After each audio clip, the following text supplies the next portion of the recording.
देखिए, जो पूरा मामला है पिछले 17 मार्च को हमने पहली जो है इसमें एफआईआर दर्ज करी थी। तो हमारे पास मकान मालिकों की तरफ से शिकायत आई थी कि कुछ लोगों ने उनका जो है घर या कमरा जो है वो किराए पे लिया और उसमें वो आते-जाते नहीं है और उनको ऐसा शक है कि वो कुछ अवैध गतिविधि कर रहे हैं। तो उसके बेसिस पे हमने जब रेड करी तो हमें ये सिम्बॉक्स का नेटवर्क मिला। जो सिम्बॉक्स वहाँ पे चल रहे थे, एक ह्यूमनलेस ऑपरेशन था। मतलब उनमें जब हम कमरों में गए तब हमें कोई व्यक्ति नहीं मिला और जो वहाँ की दशा मिली वो इस तरह से थी कि जो ये इलीगल डिवाइसेज़ हैं जिनको हम सिम्बॉक्स कह रहे हैं, ये सिम्बॉक्स वहाँ रखे हुए थे। वो बैटरी और इन्वर्टर के माध्यम से भी कनेक्टेड थे कि अगर कोई लाइट वगैरह या बिजली चली जाए तब भी उसका पावर बैकअप रहे। वहाँ पे एक सीसीटीवी कैमरा भी इंस्टॉल्ड थे, वहाँ पे वाईफ़ाई स्विचेज़ भी इंस्टॉल्ड थे। तो ये हमने काफ़ी चीज़ें वहाँ से बरामद की और हम भी बड़े सरप्राइज़ थे इस चीज़ से कि जो सिम्बॉक्स का ऑपरेशन है, वो बिल्कुल मानव रहित ऑपरेशन चलाया जा रहा है। और लेकिन इसको पकड़ने के बाद में जो हमारे इंटेलिजेंस जो हमने जनरेट की, उसके बाद हम लगातार ये सिम्बॉक्स और पकड़ते गए और हमने अभी तक कुल गुड़गाँव में 15 सिम्बॉक्स हमने रिकवर कर लिए हैं, बरामद कर लिए हैं। और 15 सिम्बॉक्स के अलावा हमने वाईफ़ाई कैमराज़ 7 वाईफ़ाई कैमरा जिनमें ह्यूमन डिटेक्शन का फीचर भी अवेलेबल था, 7 वाईफ़ाई राउटर्स हमने वहाँ से बरामद किए, 7 इन्वर्टर, 30 बैटरी, 29 वाईफ़ाई स्विचेज़ जो है वो रिमोटली ऑपरेट किए जा सकते हैं। तो इनका भी जो व्यक्ति रिमोटली इनको ऑपरेट कर रहा था उसका फ़ायदा उसे मिला होगा। और 28 ईथरनेट वायर बरामद किए, 504 सिम कार्ड मिली है जो कि प्रथम दृष्टया फर्जी है। एक रेलवे टिकट हमें मिला है और एक कार्टून बॉक्स मिला है जिस पे कुछ चाइनीज़ में लिखा हुआ था। तो ये सारी बरामदगी जो हम 17 तारीख से जो हमने ऑपरेशन शुरू किया है और आज करीब-करीब इसको 13-14 दिन हो गए हैं। तो उसमें हमने इतनी जो है हमारे हमें सफलता मिली है और इससे ख़ास करके सिम्बॉक्स का जो हमने एनालिसिस किया तो इसका जो उपयोग है वो इस काम के लिए हो रखा था कि जो इंटरनेशनल कॉल्स हैं, जो बाहर बैठे व्यक्ति हैं, उनको अगर सामान्य व्यक्ति को कोई फ़ोन करना होगा तो यहाँ का जो गेटवे है उसके थ्रू आना होगा और वो अगर उसमें फ्रॉड करेंगे तो वो गेटवे पे ही ब्लॉक हो जाएगा। लेकिन उसको बायपास करने के लिए उनका जो ये डिवाइस है, उनका जो इल्लीगल सेटअप है, वो उनको मदद कर रहा था और इसके थ्रू वो बाहर से बैठे वीओआईपी कॉल जिनको हम कहते हैं, वॉइस ओवर इंटरनेट प्रोटोकॉल। तो ये एक इंटरनेट कॉल होती है जो ऐप से ऐप के बाद एक ऐप से उसी ऐप पे की जाती है। इसमें जैसे आपने देखा होगा व्हाट्सएप कॉलिंग है या हम इंस्टाग्राम से कॉलिंग करते हैं या टेलीग्राम से कोई कॉलिंग होती है, तो उसको वीओआईपी कॉल कहते हैं। तो इस तरह की वीओआईपी कॉल को हमारी जो रूटीन की जो कॉल होती है, जो हमें ऑन डेली बेसिस हम अपने फ़ोन से दूसरे फ़ोन पे कॉल करते हैं, उसमें कन्वर्जन भी होता था। तो इस स्विंग बॉक्स से उनको 2 एडवांटेज मिलते थे। एक तो वो इंटरनेशनल कॉल को गेटवे को बायपास करके इंडिया में लैंड अप करवाते थे और उसके बाद उसको रूटीन की कॉल में भी कन्वर्ट करते थे, जिससे कि जिसको वो कॉल कर रहे हैं, उसका भरोसा वो जीत पाते थे। तो ये सिप बॉक्स का जो हमने भांडाफोड़ किया है, इससे हमें साइबर क्राइम के 2 वर्टिकल्स होते हैं। एक होता है फाइनेंशियल वर्टिकल, दूसरा होता है उसका टेलीकॉम वर्टिकल जिसमें वो फर्जी सिम कार्ड का उपयोग करते हैं। तो ये टेलीकॉम वर्टिकल पे हमने बहुत बड़ा अटैक किया है और आने वाले टाइम में हम देखेंगे कि इसका हमें बहुत फ़ायदा मिलेगा और इस तरह की जो कॉल जो लोगों को आती है, सिटीज़न्स को आती है, उसमें काफ़ी कमी देखने को मिलेगी। सर अक्रॉस द बॉर्डर कोई बैठा हुआ है वो इसको ऑपरेट कर रहा था? बिल्कुल, ये ट्रांसनेशनल जो है क्राइम है। इसके हमें प्रथम दृष्टया बड़े मज़बूत सबूत हमें मिल चुके हैं और हमने जो गिरफ्तारियाँ इसमें करी है, अभी तक हमने इसमें 5 गिरफ्तारियाँ करी है। 5 लोगों को हमने इसमें गिरफ्तार किया है। तो उनसे जो हमें मटीरियल मिला है, उनके फ़ोन के एग्ज़ामिनेशन से, उनके पास से जो हमें एविडेंसेस मिले हैं, उससे ये बात कन्फर्म होती है कि ये एक ट्रांसनेशनल क्राइम है और बाहर से बैठे हुए लोग जो हैं इसको अंजाम दे रहे हैं। उनको भी हमने जो है उनकी भी हमें आइडेंटिटी ढूँढनी है और उनको भी हम जल्द ही पकड़ने में कामयाब होंगे, ऐसी मेरी उम्मीद है। जिन लोगों को गिरफ्तार किया है सर उनका काम क्या था? वो क्या करते थे यहाँ से? क्या कॉल किया करते थे या कॉल को ट्रांसफर करते थे? क्या करते थे सर वो जिनको गिरफ्तार किया? उनका सबका जो है अलग-अलग रोल था हमने जिनको गिरफ्तार किया है। तो हमें जैसा कि मैंने आपको बताया कि डे 1 जब हमने ये सिम्बॉक्स का नेटवर्क जब हमने पकड़ा था, तो उस वक़्त हमें इसकी जानकारी नहीं थी कि ये लोग कौन ऑपरेट करते हैं और ये जो है सिस्टम कैसे चल रहा है। तो हमने जब अपनी इन्वेस्टिगेशन की, जब हमने मकान मालिकों से रिकॉर्ड लिया कि ये कि किस व्यक्ति ने इनको किराए पे लिया और वहाँ पे भी हमें काफ़ी ऐसी चीज़ें मिली, जिससे कि हमें ये पता चल पाया कि इनमें किसी व्यक्ति ने इसको भेजने का काम किया है, किसी व्यक्ति ने इनमें सिम कार्ड जो है उनको रिचार्ज कराने का काम किया है, किसी ने वहाँ इंटरनेट कनेक्शन लेने का काम किया है। तो वो हम आपको डिटेल में भी बता देंगे कि किस व्यक्ति का क्या रोल है। तो हर व्यक्ति का एक अलग-अलग रोल रहा है और वो अपने जो बाहर के बैठे हुए बॉसेज़ हैं, जो अभी तक हमें कन्फर्म्ड है कि वो बाहर बैठे हुए हैं, उनसे वो टच में थे और उनकी इंस्ट्रक्शंस पे वो काम कर रहे थे। सर, गुड़गाँव के किस इलाके में पकड़ा गया और कितने दिन से ऑपरेट हो रहा था? थे ये सिम बॉक्स? ये लगभग जो है 3 महीने से ये ऑपरेट कर रहे हैं गुड़गांव में। और हमें पहले जो सबसे पहली जो हमें मिली थी वो हमें यू ब्लॉक जो है नाथुपुर में, वहाँ से DLF का फेज़ 3 का जो यू ब्लॉक है वहाँ से हमें सबसे पहली सफलता मिली थी। उसके बाद तो हम लगातार, हमें चकरपुर से भी मिला है और अन्य कई लोकेशन से जो हमें ये मिला है। लोग गिरफ्तार काफ़ी हुए मिले वो हैं। कहाँ से, जो लोग गिरफ्तार हुए? गिरफ्तार हमने जो है काफ़ी जो है हमें इंटर स्टेट रेड्स करनी पड़ी, जिसमें हमें यूपी में भी हमने रेड की, यूपी से गिरफ्तार किया है, महाराष्ट्र में रेड करके महाराष्ट्र से भी हमने गिरफ्तार किया है, गुड़गांव से भी गिरफ्तार किया है और हमने गुजरात में रेड करके एक आरोपी को हमने गुजरात से भी गिरफ्तार किया है। सर किसी ने कॉल करते थे? कितने लोगों को ठगी का शिकार बना? देखो, इसमें हमारे पास हमने टोटल जो है 504 सिम कार्ड हमने बरामद किए है और हमने जो 15 सिम बॉक्स अभी तक बरामद कर लिए हैं। तो 15 सिम बॉक्स का मतलब होता है कि उसमें एक सिम बॉक्स में 32 स्लॉट्स होते हैं। जैसे हमारे एक सिंपल सा फ़ोन है उसमें 2 स्लॉट होते हैं, वैसे ही एक सिम बॉक्स में 32 स्लॉट्स होते हैं।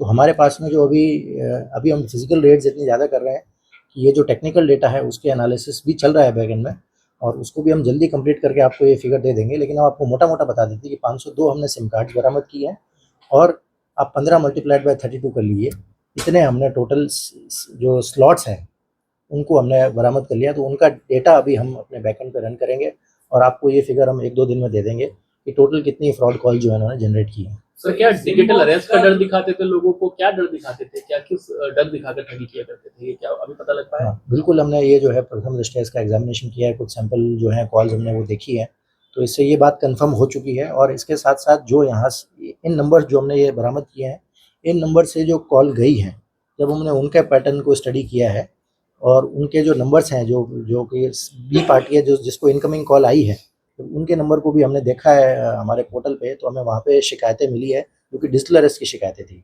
तो ये बात कंफर्म हो चुकी है कि जो सिमबॉक्स का नेटवर्क है, ये लोगों को साइबर फ्रॉड करने के लिए कॉल कर रहे थे और विशेष करके डिजिटल अरेस्ट का फ्रॉड कमिट करने के लिए कॉल कर रहे थे।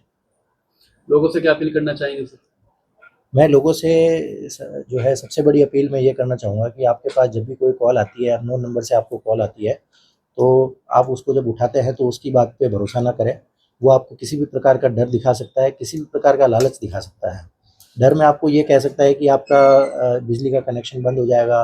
डर में आपको ये कह सकता है कि पार्सल पकड़ा गया है जिसमें कोई नारकोटिक्स का माल मिला है। आपको ये कह सकता है कि आपका नंबर किसी आतंकवादी गतिविधियों में जाँच में सामने आया है। वो कोई भी डर दिखा सकता है। लेकिन जब तक आपको अंदर से पता है कि आपने कुछ गलत किया नहीं है, तो आपको डरने की बिल्कुल भी आवश्यकता नहीं है। और पुलिस कभी भी इस तरीके से कॉल करके अपराधी को नहीं बताती है कि आपने जो है फलाना अपराध किया, वो जाके उनको सीधा फिज़िकली पकड़ लेती है। डिजिटल अरेस्ट का ना तो कानून में कोई प्रावधान है, ना जो सही पुलिस होती है वो इस तरह का कोई कार्य करती है। तो जनता को ये जानने की आवश्यकता है और इस तरह की कॉल को तुरंत कट करके रिपोर्ट करने की आवश्यकता है। वो जो हमारा एनसीआरपी का पोर्टल है, 1930 का नंबर है, उस पर वो तुरंत रिपोर्ट करें कि इस प्रकार का नंबर है और इस प्रकार की वो कॉल करता है। तो ये पूरे, और भी अगर वो किसी के साथ कोशिश करेंगे तो ये रोकी जा सकती हैं, ये कॉल को प्रिवेंट किया जा सकता है। ये भी हमने इन जो नंबर हमने पकड़े उनके भी पैटर्न में देखा है कि 1-2 दिन में ये सिम कार्ड्स ब्लॉक हो जाती हैं। इसका मतलब किसी न किसी ने रिपोर्ट किया है, किसी न किसी ने ये सहायता करी है सरकार की, उसी की वजह से ये सिम कार्ड्स 1-2 दिन में ब्लॉक हो पा रही हैं। तो लगभग सर एक सिम बॉक्स में 32 सिम कार्ड इस्तेमाल हो रहे थे। 32 सिम कार्ड एक टाइम पे इस्तेमाल हो सकते हैं। कितने हुए हैं वो अभी जो है इन्वेस्टिगेशन का विषय है। इसमें ओटीपी या बैंकिंग उससे भी जुड़ा हुआ नहीं, ये बिल्कुल भी जो है बैंकिंग से जुड़ा हुआ नहीं है, कॉलिंग इंफ्रास्ट्रक्चर है, जो कि एक विक्टिम को जो कॉल किया जाता है, क्योंकि कोई भी अगर फ्रॉड कमिट करना है तो सबसे पहले आपको विक्टिम से बात करनी पड़ेगी और उसके बाद में उसे कोई डर या लालच दिखाना पड़ेगा। तो वो बात करने के लिए, और बात करने में जो क्रिमिनल है वो चाहेगा कि उसकी एनोनिमिटी मेंटेन रहे, उसके बारे में ना पता चल पाए पुलिस को कभी भी। तो वो इस तरह का एक इलीगल इंफ्रास्ट्रक्चर क्रिएट करता है और वो बाहर की कॉल को, बाहर के गेट, हमारा जो गेटवे है उसको बाईपास करते हुए एक नॉर्मल कॉल दिखाने के लिए इस सिम बॉक्स का उपयोग कर रहे हैं। और जो है इस तरीके से गुड़गांव में ये फैले हुए थे पिछले 3 महीनों से और हमने इस पूरे नेटवर्क को जो है हमने उसको आइडेंटिफाई किया और एक पकड़ने के बाद हमें इस प्रकार की इंटेलिजेंस जनरेट हुई कि अब हम गुड़गांव में एक भी नहीं टिकने देंगे।